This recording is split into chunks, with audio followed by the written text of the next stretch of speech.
By the way, producer Brum, just FYI. We are live now. Oh. Okay, so we're live now. Should I just start over? Hey, 3, 2, 1, go. Hey, what's going on, everybody? Welcome into Snaps. Little technical difficulties, but we are now live. There we go. I see the chat, dude. Share it with your friends. Go Beavs, go Dogs. We got a lot of dog talk coming up for you today after we get done with a little Panther hockey talk. That's right, baby. Florida Panthers getting ready to take down those cursed Toronto Maple Leafs. Shout out to Pavel Bure. You love to see it. Shout out to the NHL playoffs. Aaron Murray, the co-host of this college football show. What's going on, man? How you doing today? Hey, man, as soon as my Bolts are out of it, I'm done watching NHL hockey. They need a break. They've been like 3 straight Stanley Cups. Won a couple of them, lost last year. They just need a little chill. So I'm done. I'm also going to take the rest of the playoff series off and just, I guess, watch a little basketball maybe. Basketball's rolling a little bit right now. This is a weird time of the year because, I say I like hockey, but I really don't like watching it on TV. I prefer going to the games, and obviously we don't have a team in Atlanta. And I'm not like the biggest basketball fan, but I feel like I should because the volume is so heavy into the NBA right now that I feel like I need to support the company. So I'm kind of stuck at the moment. What do you think? I got an NBA take. We were talking about whether or not the Pelicans should pursue Dylan Brooks and talking about how the Pelicans are basically pretty soft overall and they need somebody with a little edge and like they're not in a place where they can say no to a 3-and-D guy. But I stumbled upon the take that you cannot be an enforcer like your bad guy. You can't be like a Draymond Green or Dylan Brooks or whatever on an NBA team if you're European. Brum, am I right or wrong in this? Am I being xenophobic? Because I don't think I am. Oh, do we have Brum? Maybe we don't have Brum. Yeah. Either way. Sorry, T-Bob. I had 2 mics off because I was confused. No, you're good. The bottom line is, we're talking about the Pelicans needing edge, right? Yes. And Dylan Brooks, I'm here. I heard the take. Okay, yes. You cannot be that guy if you're European. Find me the guy who is. I think you're right. I think you're on to something here. It's just tough. Like you have to be a little bit better than Dylan Brooks to like really back it up. You can't like the best version has like a C+ player who's an A+ shit talker, and Dylan Brooks is like a C- NBA player. He's just a little too bad. I mean, can you say C- when old boy just got second team all defense though? Okay, look, we don't need to get into it. Whatever. There are your NBA takes of the show. You're welcome to volume. We fit in around here now, Aaron. I did our job. Also to be clear, what Draymond Green can teach Georgia about winning 3 titles. We'll just see. Yes, there we go. Still trying to get in touch with Draymond too about the big Payton Thorne transfer news. Don't know why. Bro, I think it's like the internal that? Slack channel here at the volume or something. That's just I don't know. I think we're having some sort of technical difficulties. If they win tonight, we'll reach out again, see if we get some less radio silence. I think if they lose tonight, it's a better situation because he's kind of the season's done with. He got a little bit more time on his hands. Would you not root against the Warriors here at the volume? Yes. Also, remember, Brum. I feel like the Lakers are big time stuff for the volume as well. I feel like volume heavy Lakers as well. So it's kind of like right down the middle. No. If you are in national media, I think the Lakers do good for you no matter what. I loathe it. I hate it. There's no wrong answer with the Warriors and the Lakers. This is the correct answer. Sir Clampington says, has Brum ever disagreed with a T-Bob take? Hashtag LSU connection. Hell yeah. I mean, it's actually not true. Brum does disagree with me quite often, but I kind of put him on the spot there. And honestly, it is a very open-ended question as to whether or not a European basketball player can be an enforcer, right? And it's one to like, if you're asked to answer it immediately, you almost just have to agree because what are you going to sit there, go through the European Rolodex in your head? But even then, I thought maybe Eastern Europeans, but look at Vlade Divac. What was he known for? Flopping. Okay. So I don't know. Find me the European, dude. I will say T-Bob and I's, most of our disagreements come in off the show topics. Yeah. That is probably true as well. What's up, Daniel Berry highlights? What's up, Eddie? Andy J. Blake Walters breaking parallels. No, to be clear, I probably won't be watching hockey tonight, although I do think NHL playoffs are spectacular. But I am addicted right now to WoW Classic, so I'll probably be running like Stockades or something again tonight. Shout out to Bilbo T. Baggins, though. He's a Florida man, Miami man, and he's the one who gave me this Florida Panthers jersey. Lightning suck, Aaron. How about that? Oh, they're not, the good thing they're not called the Lightning anymore. They're just straight Bolts. So at least get the name right before you start dissing the best team in the NHL for the past 4 years. Yeah, they're just the Bolts. No Lightning. When did that happen?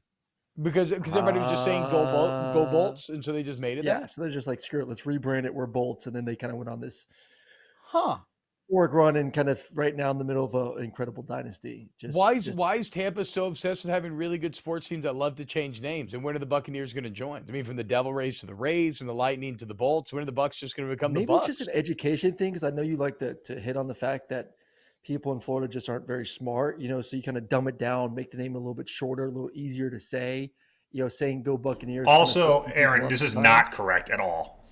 What?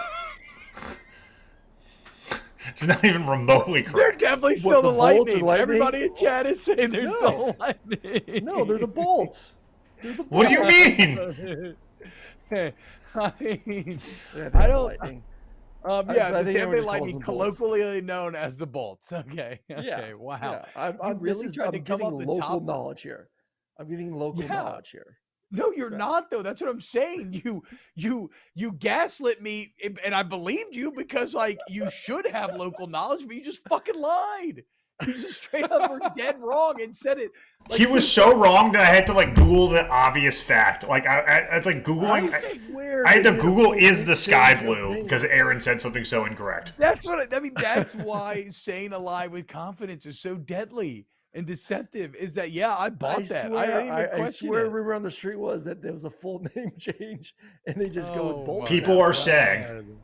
What are people saying? But the Devil Rays are just the Rays now, right? Yes, why don't you watch a little Rays? Aren't they hot? Haven't they won 18 games in a row or something? God, they tied the record to start the season off. Most once again, I think this is correct, right? You might okay. We're now talking about college football in 3, 2, 1. How did the Georgia Bulldogs get to the top of the heap? Okay, we got another Seth Emerson certified banger. If you're a UGA Bulldog fan out there, as Seth has a great piece on The Athletic right now, and it's kind of exploring this idea. How did Georgia go from a team that hadn't won a natty in 40 years to now a team just a few years later has 2 natties? Looks like they're closing in on 3. And according to a survey conducted at a high school football All-American game back in January by 247 Sports, all the recruits of the game said Georgia had the best facilities. Bar none. They won the anonymous All-American poll. So how did it happen this quickly? And it's a very great piece, Aaron. I'm going to lean on you for insight here, but real quick off the jump, this is what I'll say. You know this. One of my favorite parts of college football is how it tends to mirror kind of historical warfare, right? Or historical politics and almost medieval and feel. I always go back to Roman history, these head coaches kind of being these politician generals. And one of my favorite things to watch is the economic impact, right? The literal benefits of conquest.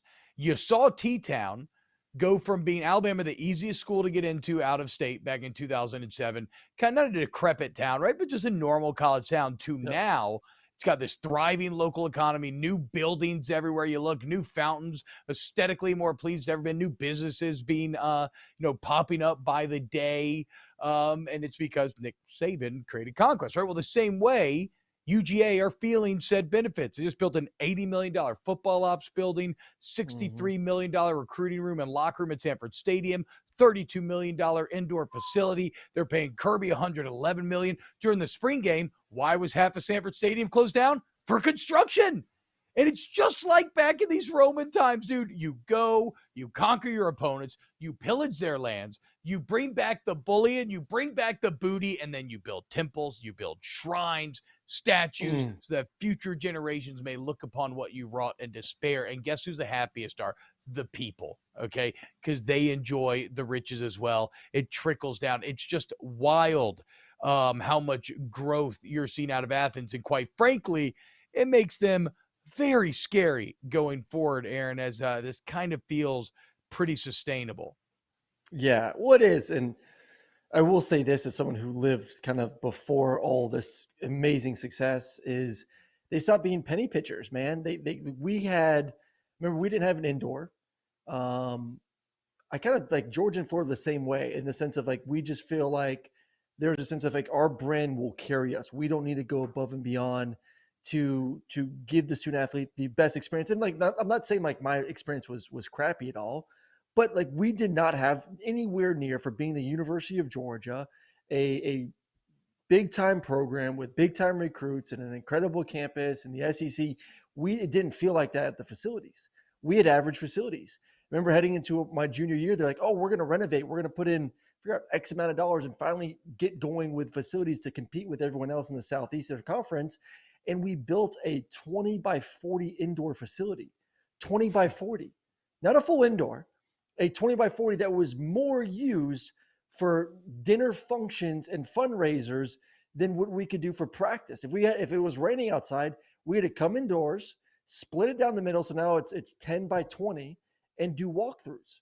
If it was raining in the summertime, all I could do was run slants and hitches. That's it. Slants and hitches. Maybe a 10-yard dig. That's it. That's all we could do, because we didn't want to build a full indoor. No. That's too much money. Let's just give them something. That way we can say we have an indoor at Georgia.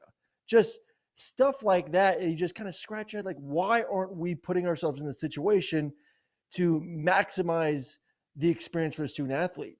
I mean, heading into my senior year, I swear to God, it rained every single day. Every day. That was about 10 to 15 missed opportunities to do 7-on-7, routes on air, one-on-ones, because we didn't have an indoor facility to throw the football in, because they try to take the easiest path and save some money. Kirby comes in there and says, hell no. And this was actually just before Kirby. I think this was actually Jeremy Pruitt came. This was in 14-15, so when Rick was still the head coach. And Pruitt literally said, what the hell are we doing here? Pruitt was the one that really got things going with the indoor. Indoor gets built with Kirby. New facilities are there. You go there now. I mean, they have a 5-star chef that cooks you breakfast, lunch, and dinner. You got incredible weight room that essentially the entire team can have its own damn squat rack. You have an incredible indoor facility. You got Ron Corson with all the things that you need from a rehab standpoint. The locker room is spectacular. I mean, you don't have to leave the facilities. They have a damn golf simulator, for goodness sakes, a barber, all the works now. Like, there is not one thing that these kids don't have to make sure that they're as healthy, as strong, and as productive as they can be when they're in there for those 4 or 5 years that they're on campus. So yeah, that's the difference. It went from how do we save money and be penny pitchers to let's spend, put our guys in a situation that they can go out there and perform at their best. And now you're seeing it with back-to-back national championships. Yeah, I think it's interesting to describe them as penny pinchers. And I think Breaking Parallel said in the chat earlier, he's like, it just all comes down to Kirby, right? And that's where I go back to all these Roman parallels, right? Because in those times, the politician general, like, they kind of decided their own fate in a lot of ways. These larger than life, like your Caesars, your Pompeys, that were able to kind of write their name and make it immortal. In that same way, it's your Sabans, your Kirbys that are able to suddenly get a school that has traditionally not wanted to invest. It now, how about this? This is a fact from USA Today, from a USA Today study. No one in the country spends more on recruiting than do the Georgia Bulldogs. And you just heard Aaron say as recently as 6, 7, 8 years ago, describe them as penny pinchers. I mean, it is shocking that in 2014, the Georgia Bulldogs did not have a full 100-yard indoor. Like truly, truly boggles the mind. I think LSU's had one since, since 06, 05, maybe something around there, right? But the danger is, somebody in chat described Georgia as a sleeping giant, and that's where this gets a bit terrifying, right? Because now you have the guy, and you have a thriving economy, in terms, like the state economy, right? The money that people have to funnel into the program. And you have a thriving school because they're constantly playing for championships. Like, think about what you pay for a 30-second advertisement in the national championship. And then understand for the last 2 years that Georgia has constantly been on those stages with their brand being put out there in a positive manner. It just all creates money. Right. And then like I said, now with Kirby, though, they're willing to put the money back into the program. So the most money recruiting. How do you keep your soldiers happy? You freaking pay him. Okay. Your best generals, you pay him. They just paid Trey Scott he got the defensive line coach at Georgia. The defensive line coach at Georgia is making $1 million a year. After LSU flirted with him a little bit here, they need a D-line coach. Kane goes to the NFL. They give him a raise, second raise of this offseason, to $1 million a year to keep him in Athens, which also tells me Georgia, LSU in the Kelly Woodward era is down to clown as well, because the only way that gets to $1 million is if LSU was like, hey, we'll pay you like 900 or something along those lines. So they have the right guy. Here's the last dangerous part about Georgia. So there's an awesome athletic article where they looked at 10 years of recruiting and development. They try to say, okay, who put the most 5 stars in the NFL, who the most 4 stars, most 3 stars. One of the things within this article is that they learned that Louisiana is number 2 per capita in terms of producing NFL players. Who's number 1? Georgia. Where that gets extra dangerous, as I said, per capita, right? Louisiana has a very, very, very small population. Like, I mean, very small, right? Georgia has a massive population, and yet they're still number 1 per capita. And guess what? Don't give me any Georgia Tech bullshit, Aaron Murray. Georgia is in the same situation that LSU is. There is no other flagship. Georgia Tech is not taking a recruit from Georgia. So here you have a perfect storm of good if you are a Georgia Bulldog fan, where you have the innate geographical advantages, you have better natural talent than anyone in the entire state, you've got the right general, and now you have economic buy-in from the people who control the purse strings. It is scary right now for the rest of college football. Well, Nick Saban said it when Kirby took it over the job. He took the job. He said Athens is a sleeping giant. I mean, you just brought up Tuscaloosa, 10 minutes ago, and you said it was not maybe an incredible destination, and now all of a sudden it is completely transformed over the past decade plus because of all the money, the attention, the championships, Nick Saban, et cetera, et cetera, et cetera. Well, Athens was in a great spot before that with everything else. I mean, the facilities needed an upgrade, but you and I know, and everyone here in the Southeast knows that Athens as a town and as a campus, you can't beat it. It always ranked as one of the best downtowns, one of the best student environments. You're an hour proximity away from Atlanta, which is the biggest city here in the Southeast. Great weather, education-wise, number 3 in the SEC. Like, you had everything ready to go, from everything outside of the facility, from, like I said, the education, the being a normal student, activities, et cetera. Now you just need someone to take care of the facilities and the winning mentality. And we all knew Kirby was that guy based on what he did with Alabama and under Nick Saban. So that was the final piece. That was it. You just needed that general to be plugged into the football side of it. And now you got the full package. You do. You have literally the entire package. And I sound like a damn car salesman here, pumping up my alma mater, but it's true. Where else can you get the football, the academics, the experience, the city, proximity to a major city? Where else can you get it right now besides Athens, Georgia? I mean, no, you're right. I mean, I don't know what to tell you. This is why I kind of sit here, and if Georgia can continue, if Kirby Smart can continue, the only thing that would have come close is USC. Yes, I agree. That's the only one that popped in my head was USC. It's a good point. But do they have the facilities? Got LA. They really don't need to, because and also, and college football will never be as important in Los Angeles as it is in Athens. No, they don't have the buy-in. Yeah, but at the same time, it doesn't have to be to match the economics of it, Georgia, right? Yeah. Because if you get 1% of LA money, whatever, let's say you have 5% buy-in in LA versus 50% buy-in in Georgia, that 5% in LA still has the potential to match the 50% economically. USC is a great academics.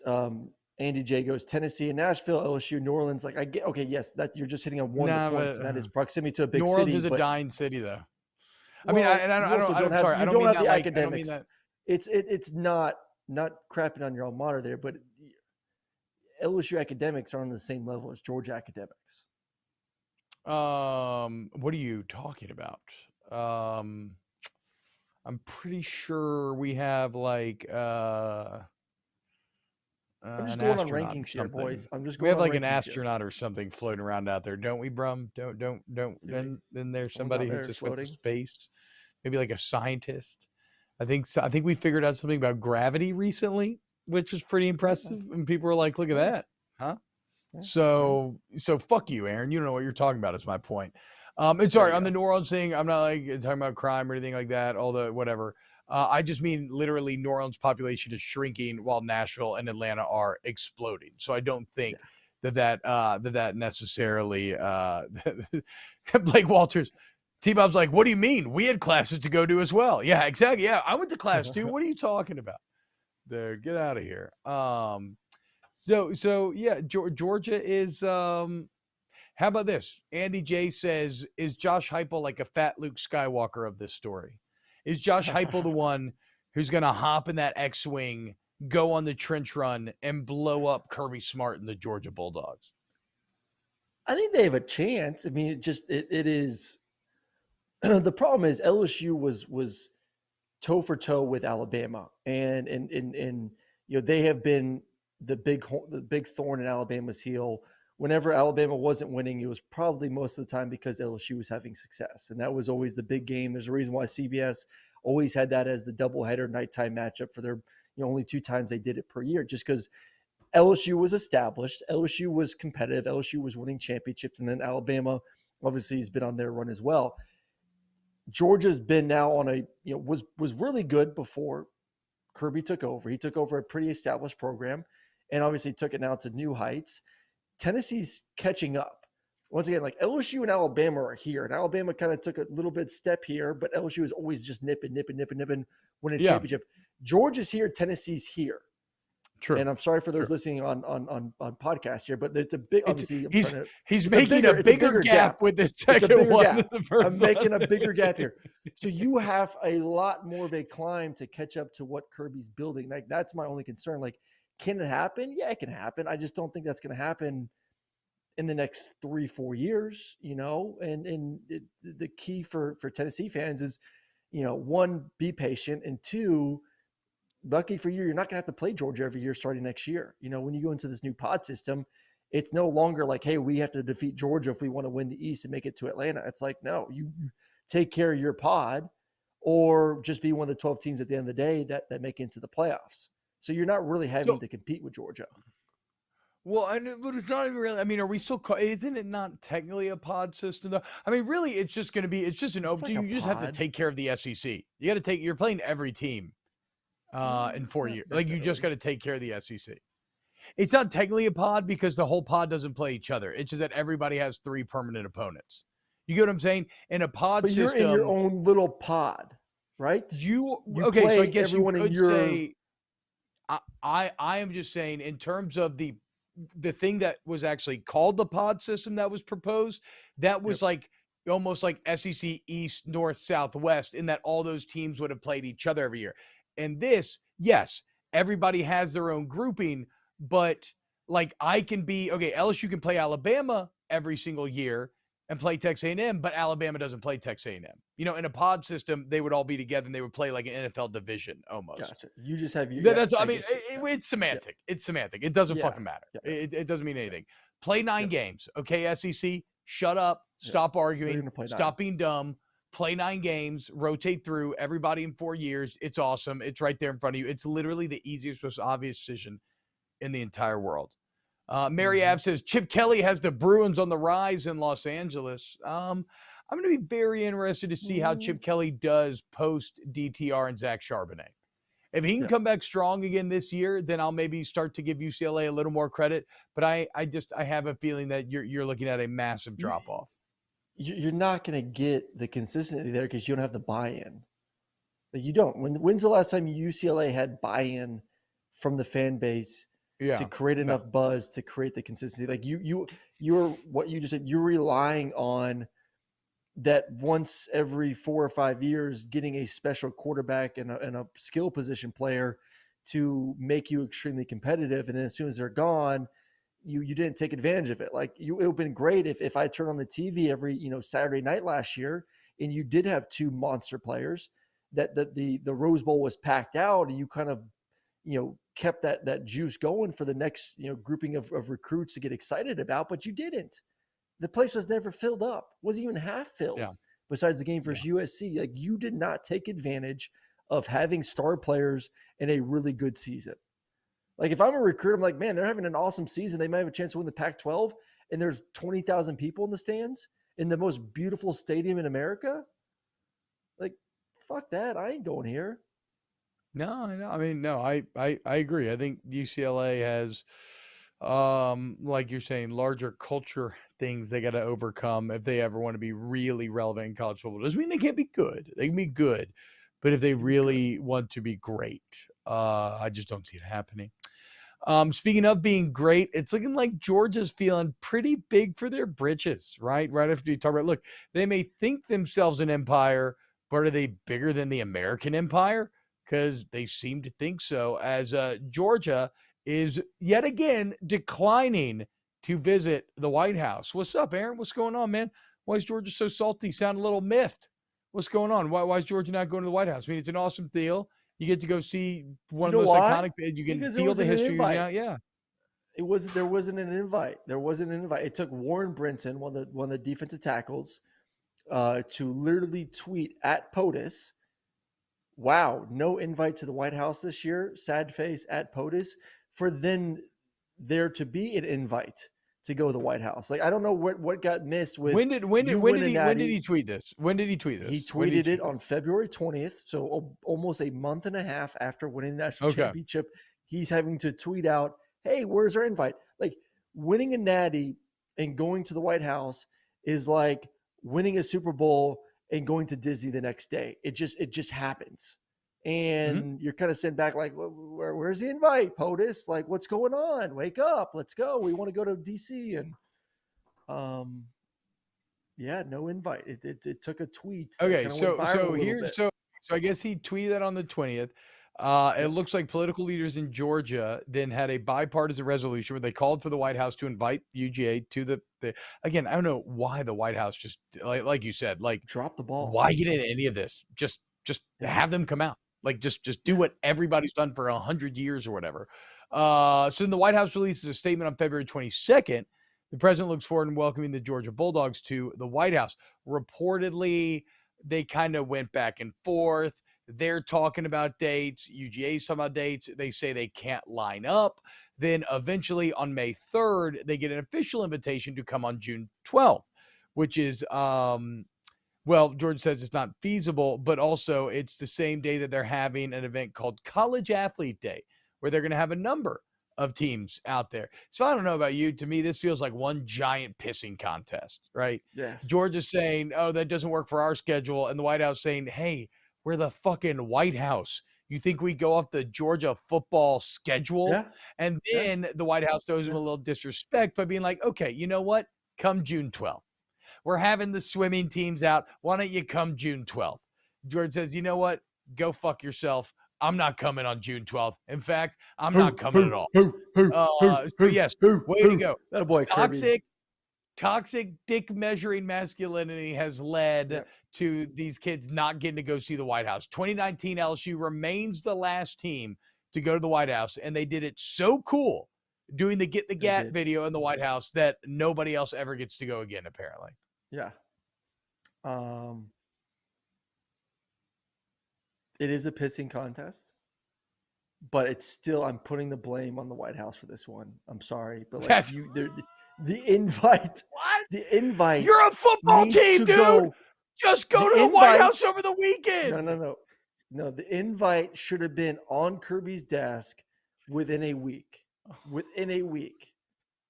Is the national championship of college football. The invite should have been on his desk the week after they won a national championship. So it was already there's a little bit of chest up, pissed off that it took one of our players to tweet. So they're already ticked off. Then they get some BS dates that don't work. Then they want to clump them with all these other sports that no one even gives a damn about. Like, no, screw that nonsense. I'm not going. See, exactly. Yeah, if there's ever been a bigger example of the thing that I'm always talking about, that you're going to lose your edge, Georgia, Wooden clogs on the way up, silk slippers on the way down. Pride cometh happening. before the fall. All of a sudden, you're too fucking big for the White House. Brandon Pratt, the $5 super chat says, UJ players ain't trying to get sniffed on by Sleepy Joe. Here's the deal. I don't give a fuck who the president is. You go to the White House. Okay? True. Like, that's just the bottom line. Individually, you got political problems and you don't want like him, then you stay home. Like on an individual, the team goes. Even then, it has nothing to do with the president. It is everything would do with just going to the White House. Like it's a pretty cool. You deprive. Exactly. So why are these kids being deprived of one of the coolest experiences ever? I got to go in 2007. It was incredible. It was like mind blowing how wild it was to be in those buildings and to get to see the actual president in real life. It was George Bush at the time. It was truly mind blowing. And yet Georgia can't get out of their own way and just suck it up and say, you know what? It's not our ideal date, but we'll go. I think that's some Bush League shit on Kirby's part, but whatever. I guess y'all are bigger than America now, huh? Is that what you're trying to tell me? We're America's team now. That's it. We're America's team. You think you're America's team? Georgia Bulldogs. You think the average college football fan wants the Georgia Bulldogs to win? I don't see anything wrong. Who's America's team then? Texas? You think people want Texas to win? Who is America's team? Can we ask whoever represents 2019 LSU? Duh, dude, still. No, but in all seriousness, America's team will never be the dominant reigning dynasty. So it's not Bama. It's not UGA. It can't be Texas just because they're so full of themselves and nobody likes them. It has to be like somebody a bit more scrappy.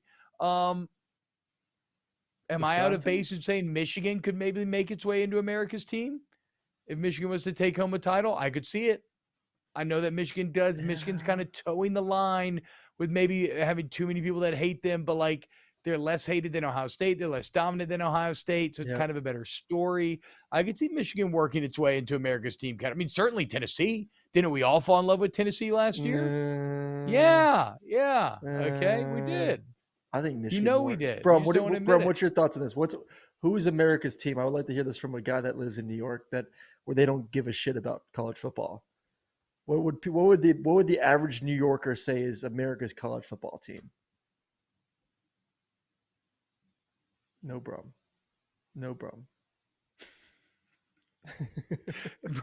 We gotta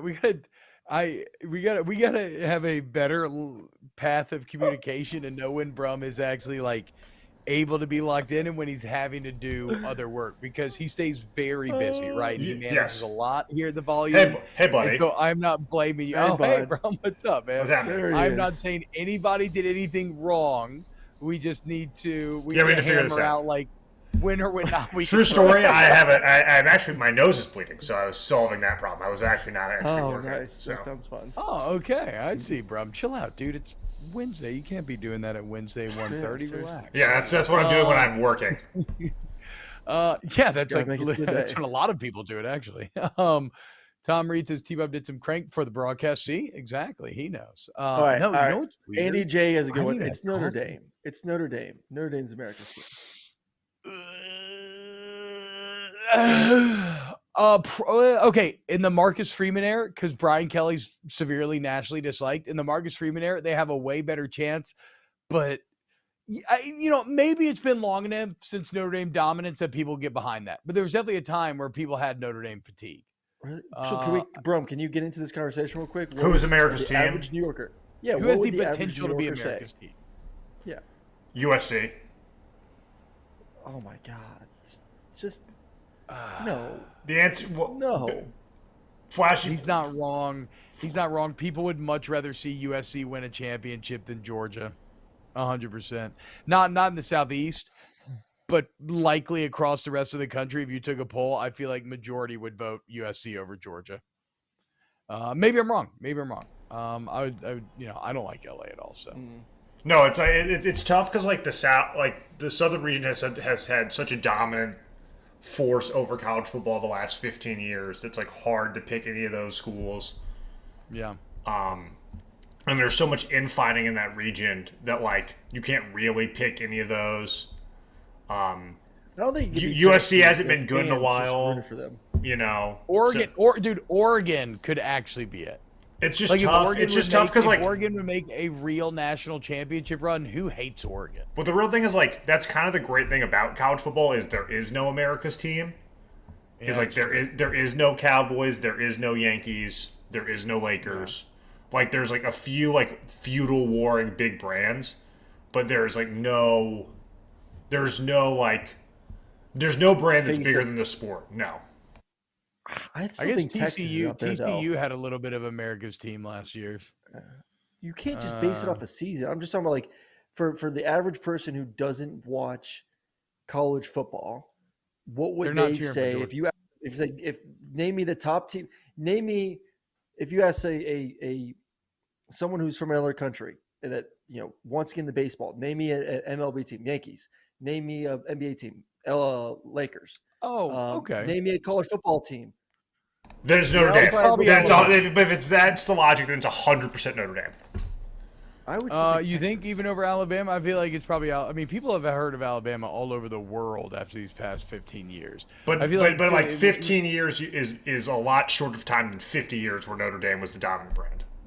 But it's also a way more visible time. Notre Dame. But Notre Dame has been globally visible for 50 years, and also there's no stronger global brand than the Catholic Church. Fair point on the Catholic Church. I really like how just grandiose this argument is getting. Let's go ahead and take advantage of all of our global contacts at the Volume Brum. And I'm going to need you to form some sort of international poll amongst non-American football fans and ask which brand is bigger, Alabama or Notre Dame. Sounds good. It's the only way to solve this argument. Breaking Parallel says T-Bob do mushrooms next stream. My pupils be popping out. Let's get to some transfer news. Payton Thorne. We mentioned it at the end of the show yesterday, but Payton Thorne, former Michigan State quarterback, we talked about big trouble in East Lansing about a week ago. Well, we thought that maybe, what's his name? The old boy from Nebraska last year was going to transfer to be quarterback. Instead, Casey Thompson. It looks like, yes, Casey Thompson is going to go to Auburn. Instead, it looks like Payton Thorne is Auburn's choice, as he is officially committed to go play for Hugh Freeze. We can get into Thorne's numbers, Aaron. I will say this, okay? Hugh Freeze, regardless of how you feel about him, maybe some of the decisions he has made in life or how he's handled things at times, he's very good at getting the most out of his quarterbacks, right? Yeah. He makes former Auburn transfer Malik Willis into a first-round pick coming out of Liberty. He makes third round. He makes Clemson transfer Chad Kelly into a first-team All-SEC player and draft pick.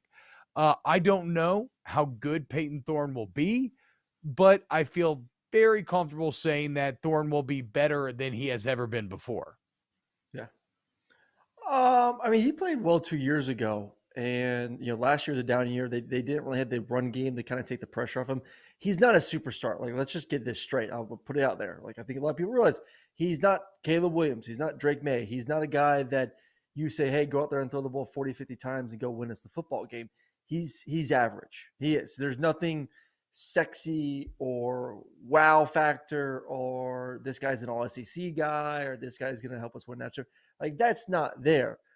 But what is there is a guy that is obviously more experienced than anyone else you have on the roster right now at that position, and a guy who is better than what you have at the position right now. I like Robbie Ashford, but Robbie ain't a thrower. Robbie's a great athlete that, yes, you could maybe find a way to continue to get him packages, but did not take as big of a stride as I'm sure they hoped this spring, where you felt comfortable giving him the entire playbook. So you need to bring a guy in that can be a quarterback, that can throw the football, that can run your entire playbook.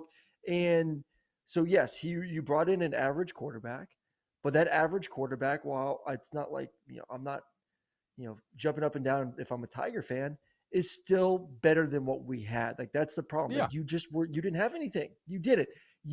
TJ Finley's gone. Obviously, he didn't work out last year. You know what you got in Robbie, which is still a guy that's very, very, very much in the developmental stage of his career. You need to bring a guy with some experience, a guy that can run your offense. You did that. They missed out on the first window, which was the better window, when it comes to the portal being open. They didn't get anyone. And we knew it was going to be slim pickings a second go. I still think Casey Thompson was the better option, but they liked Payton Thorne, maybe because he's a little bit younger, has more time, can stay around for a couple more years. I don't know, but I will say this: both guys are better options. Thompson didn't have as good of a. Thompson's never had a year though like Thorne had in 2021, has he? No, yeah. Now, granted, that was a good Michigan State team, but I mean, he's the quarterback of an 11-win team. He beats Penn State in the Peach Bowl, going 29-50 for 354 and 3 touchdowns. Those for 3,200 on the year, 27 touchdowns, 10 picks. Like, he was really good in 2021. Like everybody else in East Lansing, he fell off in 2022. But like, I feel infinitely better about Hugh Freeze training Payton Thorne than I do Mel Tucker. Here's one thing that's kind of interesting is if you remember that 2021 year, Mel Tucker actually brought in, I think it was Temple's all-time leading passer to compete with Thorne. It was kind of thought that he was going to take Thorne's job. Well, Thorne ends up doubling down, working hard. He wins the job, goes on to have a great year. I wonder now, is Robbie Ashford capable of responding in that same way? Maybe we've already seen the limit, but like, will the shoe be on the other foot for Payton Thorne? Does he show up, compete, and end up losing the job to the incumbent? Probably not, but it's certainly something to watch going forward. Here's where it gets interesting too. You know what's amazing to me? I think obviously it's more amazing Alabama's in this situation, but that state right now, I still don't know if Alabama was going to have Buckner be the starting quarterback or not come next season. I don't know if you brought him in to start or if you brought him in to compete just as a safety guy that knows the offense. I do think that he was brought in right now. Payton Thorne was brought in to be the starting quarterback, but the thought that both these teams could have average transfer quarterbacks be their starter come September. It's just amazing to see both those teams, which have had pretty good quarterback play over the past decade plus, kind of be in the situation right now where they're so desperate, they're getting mediocre guys this late in the game to be their starting quarterbacks. I mean, it's a great point. Payton Thorne and Tyler Buckner. And look, Alabama and Auburn would have this situation heading into 2023. Ooh. Hey, Aaron, what month comes after August? September. What'd I say? Okay. I didn't know if we had a Philadelphia situation on our hands. You said September. I didn't know if you said like that every time though, or if it was just a bit of a slip. Okay. I didn't know we're so aggressive on every time I fuck up a word in this chat. No, Philadelphia was funny. Like it's every time. It's every time. Had multiple listeners hit me up outside of the show about it as well. Yeah, I know. Philadelphia. No, don't change for us. No, hell no. You own that Delphia, okay? Philadelphia Lundgren, yeah. So you got Tyler Buckner, Thomas. Alabama. I appreciate it, Thomas. Hey, keep me on my toes. You got Payton Thorne to Auburn, Spencer Sanders to Ole Miss, Graham Mertz to Florida, Devin Leary to Kentucky. 5 major SEC schools, all with maybe now I would put Leary in mediocre. What have you done for me? No, mediocre quarterbacks. Good. Well, he can be, but he wasn't last year. He took a massive step back. Payton Thorne can be good, but he took a massive step back. How many SEC schools are gonna have transfer quarterbacks start next year? Possibly Alabama. I'm sure he'll start at some point. Auburn, Florida, Kentucky, LSU. He transferred 2 years ago.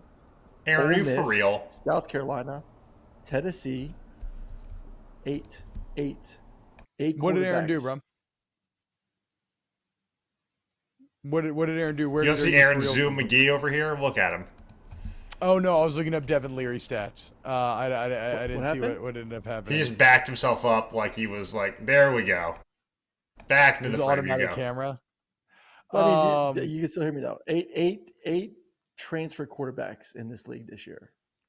But hold on, real quick though. I don't want to focus on the guys that transferred last year, although I do feel your point, right? But that's also just going to kind of be how these super leagues, I think, evolve over the next few years, is you're going to go after these known quantities. But all these 5 guys, you could say Devin Leary's the best, and he probably is, but his 2021 is actually only slightly better than Payton Thorne's 2021. Who has the best year this year?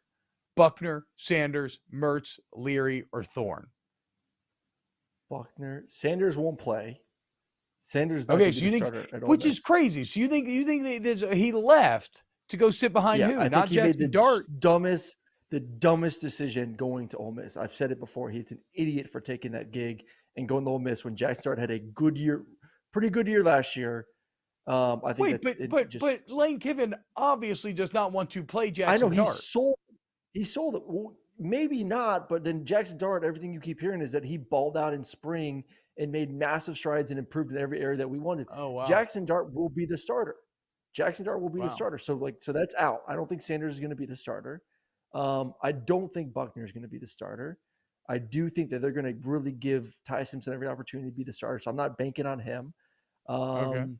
I think Leary is going to be the best. I think Kentucky actually has some pretty good receivers back. They got the running game. You know, the offensive line needs to get significantly better from where it was a year ago. But I would give Leary if Leary stays healthy, I would say Leary would be the Cohen best at Kentucky again? No. Yes. Liam Cohen is back in, or is he back in Kentucky now in 2023? Yeah. Yes. Okay, yes, sorry. Well, he kind of bounced back and forth between LA and Kentucky. Yeah. Okay. I was going to say, if Cohen's not there anymore, I don't agree. But now that he's back, I'm down to go Devin Leary to Kentucky. He's having the best year. But I think Payton Thorne's actually right on his heels. The wild card in here is, do you see anything out of Graham Mertz in Florida? No, because Florida sucks. Oh, okay. Yeah. Just being honest. No, it's hard to judge because the spring game was so bad, but I just remember, you remember what was it, 2 years ago, Graham Mertz came out and just dominated the first few games of the season for Wisconsin, and then just kind of fell off from there. You thought like, oh my God, this kid's amazing. And just has had a really bad year and a half since then. I don't know. I just don't think that like Florida's just not in a good spot right now. Like, I just don't think roster wise is in a spot to really help him out. And I think they're a 6-6 team. I think Kentucky's a little bit better than that. I think Kentucky has a chance to be 7-5, 8-4. I think they're going to be improved from where they were last year. But yeah, Florida's just in a bad spot where you need. I mean, they just had the number 4 pick in the NFL draft, and he played like crap last year. Yes. No. It surprised me because I am actually a Napier believer in terms of resume, because what he did at UL is really freaking hard to do, but it just goes to show you that, man, talent evaluation is so hard, dude. You never know who's going to work and who doesn't. But maybe Napier shakes back in a big way this year. We'll have to see. You know what he needs to do? He needs to hire a few more staff. If Florida just hires a few more people, I think they're going to break through. And if you don't get the joke there, go look at a team picture from Florida. I don't know that you've ever seen so many people. And granted, it's probably more that they just put every single person that even tangentially touches the program in the picture, and it would look like that at other schools as well. But it is a very funny look. Hey, y'all do some over-under win totals real quick on the way out here? Who we got, Brum? These are a from your balls over-under win total. Aaron, the rule is don't dive into a schedule. Correct. I don't want to hear a single thing about where a team plays, who they play, when they play. Vanderbilt, over-under 3.5. Where are we going? Over. God, it just feels like I'm going to go with my heart over, but I actually would not bet over. Just because it feels like a trap. After last year, like they're not beating Florida again and shit, right? Florida Gators over and under 5.5. Under. I believe in Billy Napier. You just said it yourself, 6-6 football team, hit the over.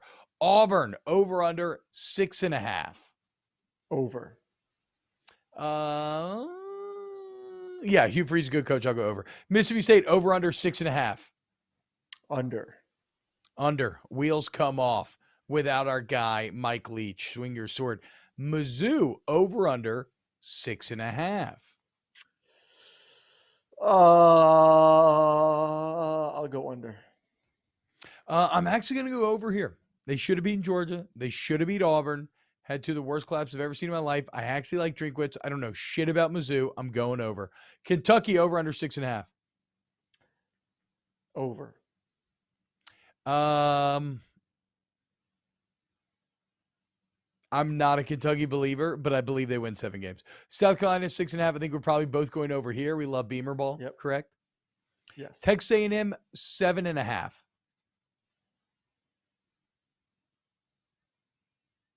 Under. Did Aaron freeze? Oh, under. You were just thinking. You were thinking really hard. I'm just thinking of like who else is in the West, so I like better than A&M. So I'm gonna go. Did you say under? Okay. Yeah. I'm going over. I like a good 8-4 a year for the Aggies this year. Arkansas Razorbacks 7.5. Give me over. Under 7-5. The record's right there. That's what Arkansas is going to be. Ole Miss 7.5. Over.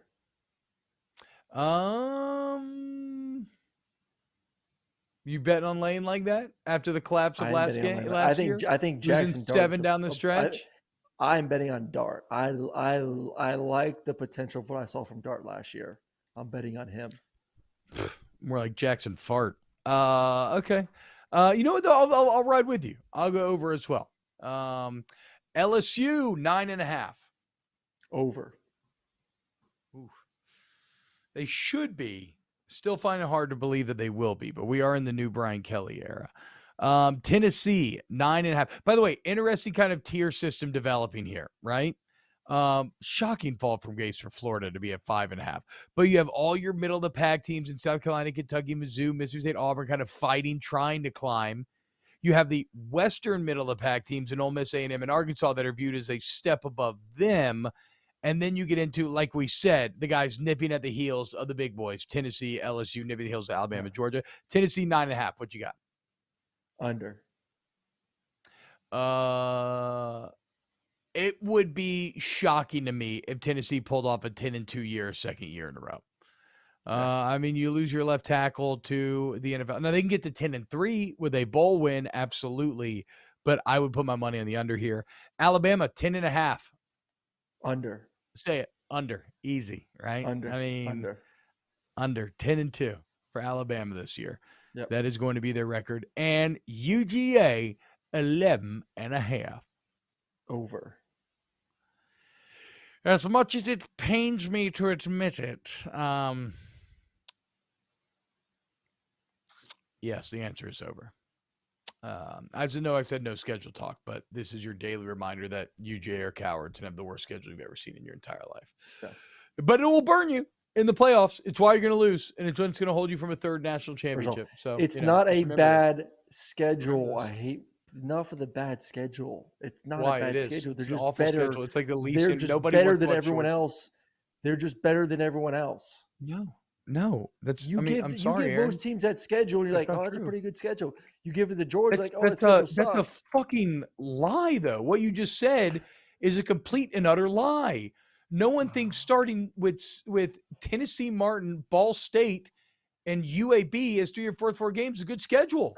And then South Carolina, you Auburn, still got to play South Carolina. You have to play Auburn. You have to play Kentucky. You have to play Florida. You have to play Ole Miss. You have to play Tennessee. Yeah. Yeah.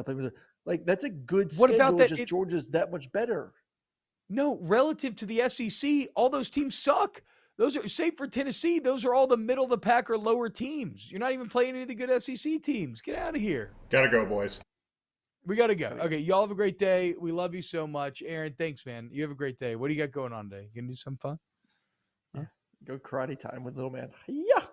Oh, hell yeah, dude. Nice. All right. Well, look, huge thank you to The Volume for having us here. YouTube.com/The Volume. Thank you to everyone who helps to make this show happen. Paul Farrington, Ryan Brumley, Adam Gracia, Danny Cardenas, Pat Gunter.